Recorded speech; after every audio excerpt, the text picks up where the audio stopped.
Good evening, everyone. Thank you for coming on a short notice. My name is Latifa Koya, and together with me on my right side is Mr. N. Surendran, as well as Zaid Malik from Lawyers for Liberty. And on my left, we have Dr. Anthony Alexander Chong Lee, who is the co-founder and secretary of DAWN, which is, its full name is Malaysian Deaf Advocacy and Wellbeing Organization. And we hold this press conference today to hear the story of Mr. Ong In Keong. You have probably already know what the issue is as far as the news is concerned. Now, this press conference is held. Before that, let me also introduce you to Ms. Lucy Lim, who will be assisting us with the interpretation of what Mr. Ong In Keong will relate to everyone here. Now, this press conference is held to clarify and clear up all the contradictory statements made by the authorities about this case. It has been reported there was a so-called settlement that was agreed by Mr. In Keong. He wants to make it very clear. He wants a full investigation by the police. He wants justice, and he wants action according to the law. Mr. In Keong will briefly tell you what happened to him on that particular day, the 28th of May 2024.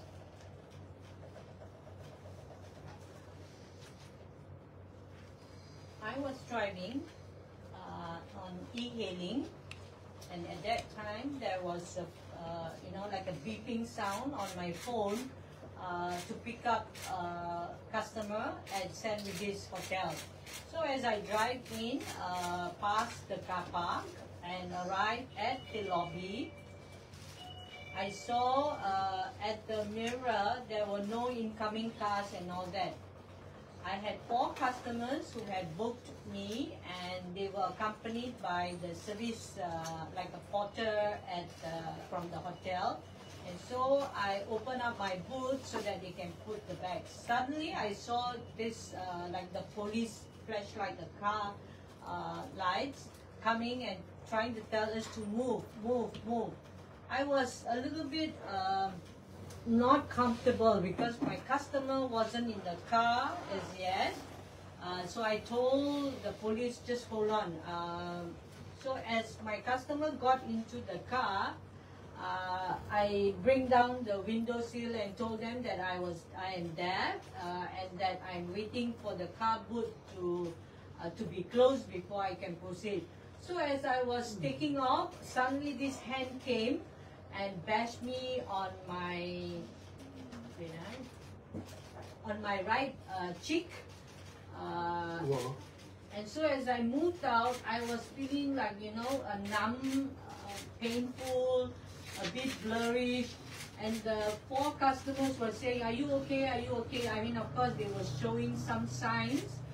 And I said, just hold on, let me settle myself. I went out of the car just to relax. But the pain was continuously there, but I felt that my customer was important.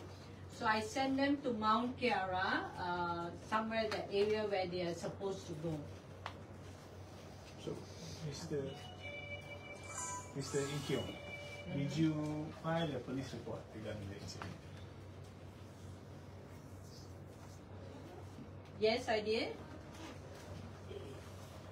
And then, did anyone, can you explain what happened when you filed the police report?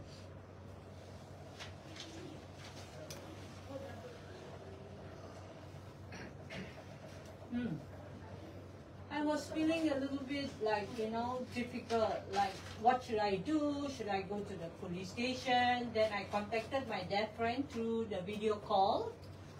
His name is Philip, and I was asking him, what do I do? I was so-called whacked by, the security and all that. Then they say you better go and report the police. So, but the fluency of my Bahasa or English is bad. So Philip said, I'll help you to write and send it to you via WhatsApp, and so use that to make the police report. So I went to the IPD in Brickfields, the Brickfields police station to make a report. And when I went into the police station, I met one of the officers, the police officers. So I showed him the phone, my phone where has got the report, and I told him I'll be making a report. So he read it and he asked me where it happened, and also where is the video. I said, wow, he wanted to see the video from my car dash cam. So I showed the police officer. He looked and he was quiet for a while. And then he went to his group of friends and showed all the officers about it. And I don't know what he's saying, but maybe because I'm deaf. So maybe I was thinking he's just showing them and asking them what should be done. Okay? Okay. Of course. Then I kept the phone. Okay. So after that, did anyone ask you to tarik balik the case?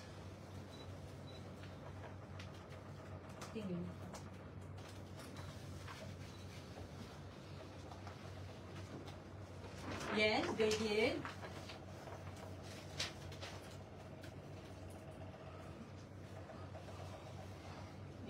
There were two.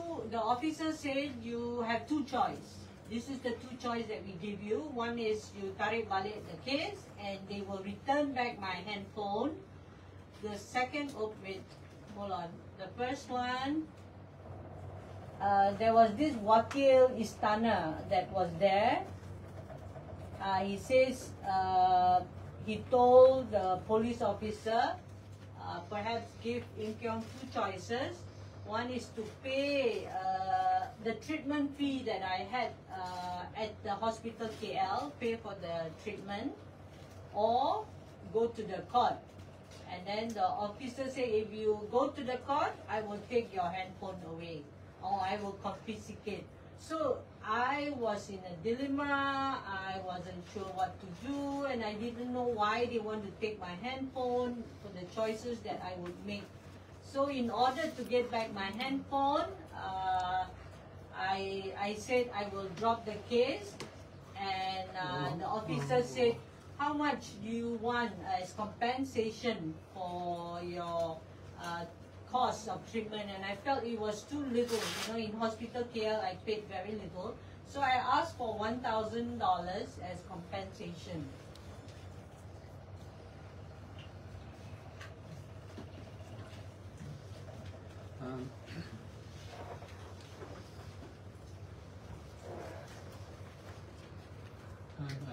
Thanks for the patience. As you can see, that because he's deaf, so the press conference takes longer than usual because we have got to translate, and sometimes we got to make sure that the translation goes right across very very clearly. In Keong, you mentioned that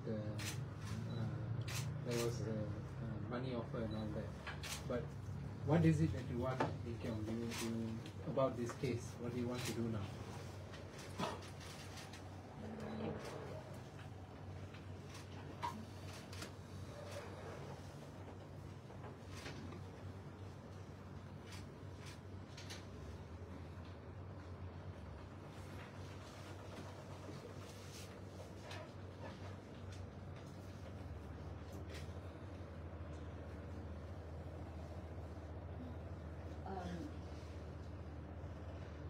Yeah, I felt like it was a waste of time. I was withheld in the room for many hours, and it's making me so stressed. And with the threats and all that coming to me and giving me that decision.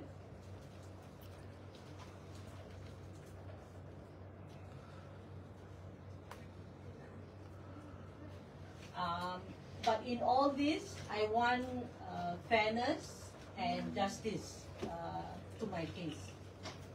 Okay. Questions? Any questions? Duit yang ditawarkan itu siapa yang tawarkan?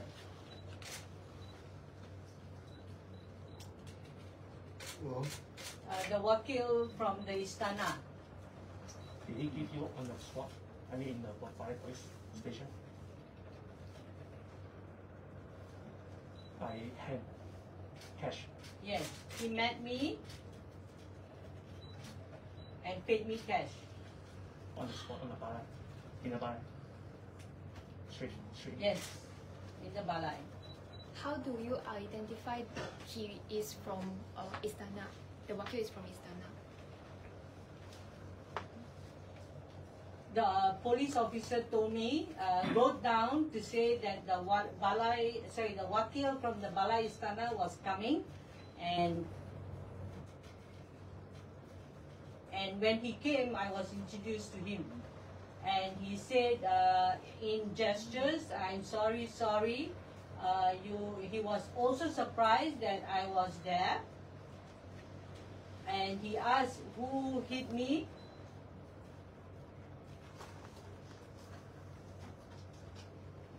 So I was asking, where is the person who hit me? Why isn't he at the balai? So of course the wakil said, oh, he's busy working. So you ask for 1,000, but they only pay you 800.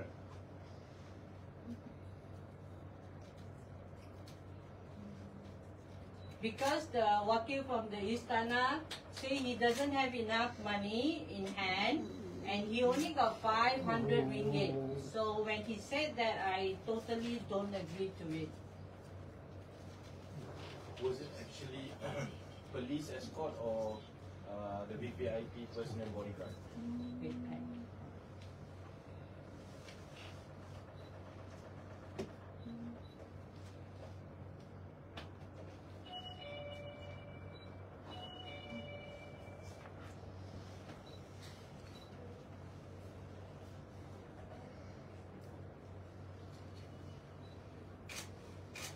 It happened so fast, as he was, walking out, I just got hit like that. So it was just, less than 1 second. So there were so many men around the area, and he was wearing black. He hit you which part of the head?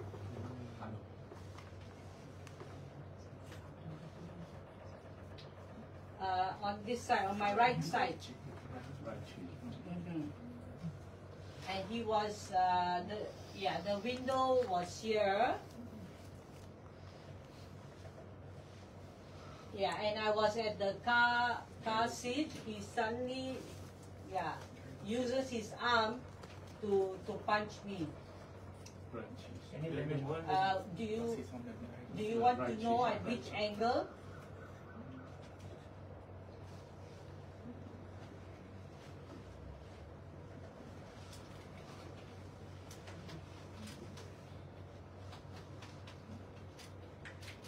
Yeah, so that was how he got punched. The one who assaulted him was And then he just ran off. After he ran away after giving me the punch. Okay, yeah. the one who assaulted him, was he in police uniform or just like a security personal bodyguard uniform? Black. I only noticed the color because he hit me and he quickly walked off or went off. Yeah, I have the video from the dash cam. So as you can see that he has already lodged the police report, and the police have now said that they will continue with the investigation. So we are here today to ensure that there is no compromise, no so-called settlement. There's too many contradictory statements that have come out, claiming that the matter is settled at one point, and they say at another point they say that he wants to move on, but you can hear it directly from him today that he wants justice. He's not happy with what has happened to him, and we are here to assist him to get that justice. We have communicated with the police. They have contacted Mr. In Hyong, and I myself have spoken to the police. We will go to the police station tomorrow at about 11:30, and will accompany him to give his statement so that this investigation carries on, and we hope there will be no interruption, and the police is serious about getting to the bottom of this case. Which balai?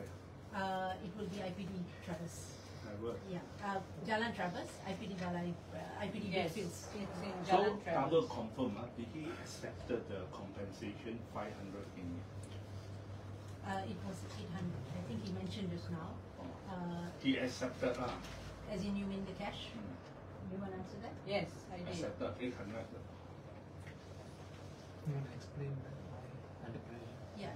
So he has actually just stated just now that there was the pressure that if he doesn't take the money, then his phone will be confiscated. For him, that phone is very, very important. That's the phone he will use to get customers, to make the calls to his family, Correct. because he has been in the police station for hours in order to sort this out. I But was in- worried and I was stuck in that situation. So, it is very clear that whatever so-called compensation that was given, it's insufficient, and it is not a reason or an excuse to stop the investigation and go after the perpetrator. So, this so-called announcement of amicable settlement is untrue, and you can hear it from him directly. I think he can explain Yeah. again about why he felt pressured to agree to that. Can you repeat why you felt pressured that you had to take that cash of 800? Yeah, it's my phone. You know, it's my life. I'm really worried because I've got a lot of information, friends contacts. So, and because the police say that you only have these two choices. One is to, again, the choice,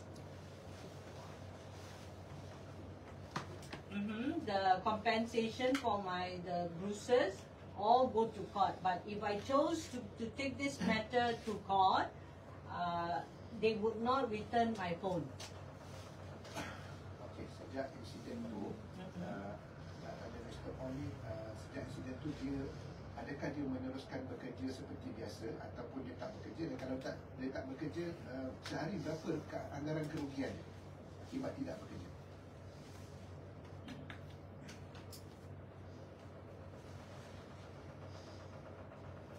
I've wasted like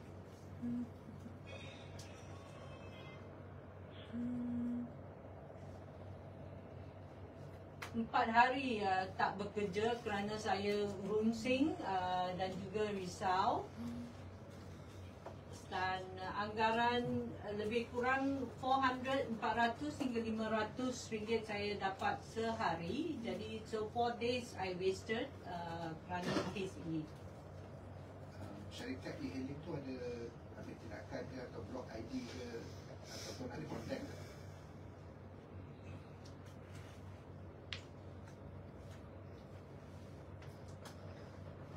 Nah, tidak.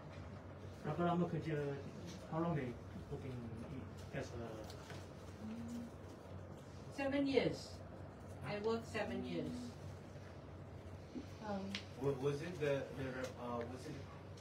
was it policeman who confiscated his phone, or the representative from the palace? From the police, because I was at the police station. Then Okay. they took my phone. I think they didn't confiscate, they said they might. Yeah. According to him, they said if he doesn't agree, then, if he wants to carry on with the court matter, what he said was, then they may confiscate. So he's concerned about that, so he agreed to compensation. That's what he's saying. Do you still have the footage of. But they kept my phone for hours and refused to allow me to answer calls that came in. Sorry, not calls, texts that came in. And I keep saying I need to text my wife. He did say I need to text my wife, my family members to tell them where I am. But they still refuse to give me back my phone. Hi, I have a question. Yeah. Yes. I just want to find out, right? So tomorrow you will be lodging a police report, right? No, we're not lodging a police report. He has been called in by the police, again, from the IPD IPD Brickfields, to come in to give statement, which we are of course happy to do so, because if they are going to do the investigation, they need to take his statement proper. So we will be accompanying him for that. Okay, what is the next course of action and what is the outcome he's seeking from all of this? Obviously justice, get to the bottom of it, find out who's the perpetrator, why was he not arrested, why haven't they called the perpetrator in. So Yeah, finding all him. legal options are open for us to pursue. So we will start with tomorrow, and I think it's very clear from what we hear now. Is just to clear the air, because we have been hearing over and over again various reports and news reports that has then after that we are not accessible to, where not any reports but reports quoting authorities claiming there was an amicable settlement, so-called, and also that he wanted to move on and so on. So now we've decided to call this press conference for that purpose, to show that he is still interested to seek for justice, and he wants basically he wants this investigation to continue. So the police were not able to suggest to him who this suspect might be, like specifically. No, at the moment, maybe we can get him to. It's okay. We won't know. We won't know, right? No, they didn't tell me anything. Yeah. Well, I only got the at the police station. Only the Wakil Istana came. How long you stay in Balai Police on that day? From your lodge area? Just hold on.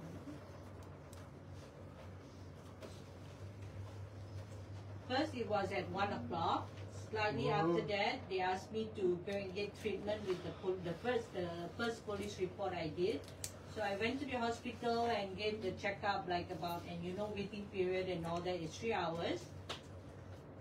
And then I got a text from the police station to come back again to the police station, and they want to ask me a question. So I was there between 5 to 6 until about 10 p.m. onwards. Just being in the room. Yeah, with the police officer. So the negotiating is between 6 p.m. to 10. To 9. There wasn't much questioning. Like he had said, that he has been asked to be in the room. From the 5 to 6 p.m. Is it between 5 to 6 p.m.? No, he arrived there between 5 to 6 p.m. and then Carried but on waiting funny, until about yeah, 10. he just walked around, never asked me anything, never typed anything, never asked me questions. The police officer just received calls, then he went jalan-jalan. So he was, I was left in the room all by myself. And then he refused to give me back, as I said, my phone. So I was so worried. Then I have a second phone. I have a second phone in my small bag. So I told them I wanted to go to the toilet. So the police officer waited outside the door. So I have two phones, I think and I can hold. we will carry on with the investigation tomorrow at the police station, and then we can follow up from there. Okay, we do not want to prejudice anything by revealing any evidence. Let's wait for tomorrow for the police to continue the Just two investigation. more questions. Would the victim be able to identify whether the assault, the one who assaulted him, as local or foreigner, and also dash cam.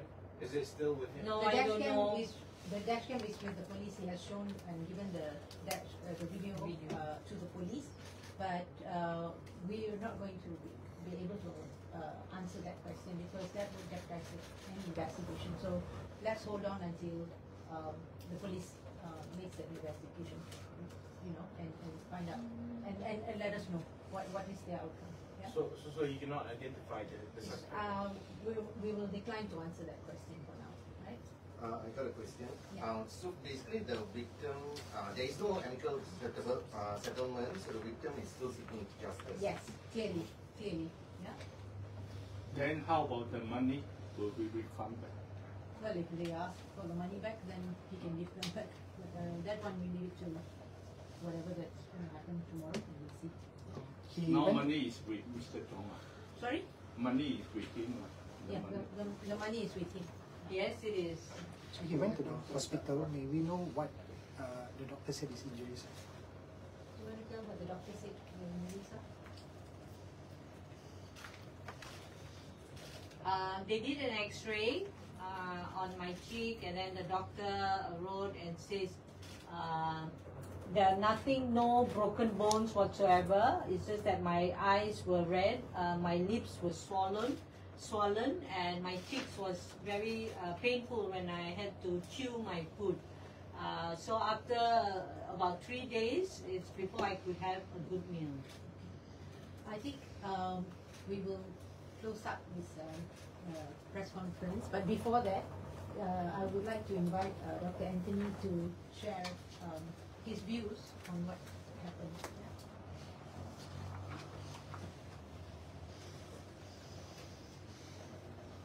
Hi. So these Inkyong stories reflect that not all Malaysian deaf people are proficient in both English and Bahasa. There are deaf people with varying educational background. So, and because your press, you are powerful in your writings to the societies, into members. So I would like you to say BIM sign language or BIM interpreters, and then even so, we felt that as the PDRM, who has to protect its citizens and all that, should be aware of the communication accessibility to any persons with disability. So, you know, with the deaf, use call or look out for a sign language interpreter to get statements, to the blind, you know, all the varying accommodation that should be provided to OKUs in general. And it's also very important that the deaf people are provided with accommodation accessibility. Yeah, not to say, oh, you can find your bahasa isyarat interpreter.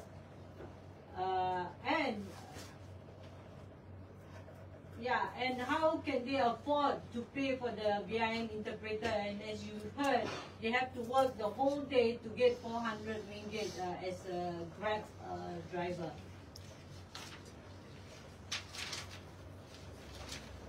And if you write, please use the word deaf. Try to avoid deaf and dumb or pekat bisu. And peka, just use the community peka or the deaf community or deaf person. Try to avoid also the word hearing impaired, because it focuses on the impairment of the ears and not Imkyong or us as a person. Yeah, so that's very brief that I want to say. Okay. Thank you very much. One question for Mr. Yeah. What do you feel?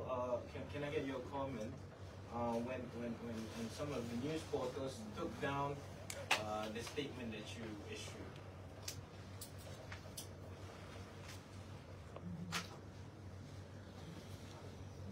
Take your statement. Yeah, I'm actually pleased. I did the statement. Yeah, I can understand being that person. My English is not so-called perfect, But because my concern is that our deaf members get justice, so I was speaking to him on video call to get his story and how can we find justice, and to get or to unite all deaf people to together provide him with the support as a member of the deaf community. Because we have received this, a number of members of the society, when they see us signing like that, they think that we're just mocking or playing with our hands and all that, not knowing that this is a real language that we use to express ourselves and to further our education, get employment, so forth. Okay. All right. Okay. Thank you very much. Thank you. Okay. Head off.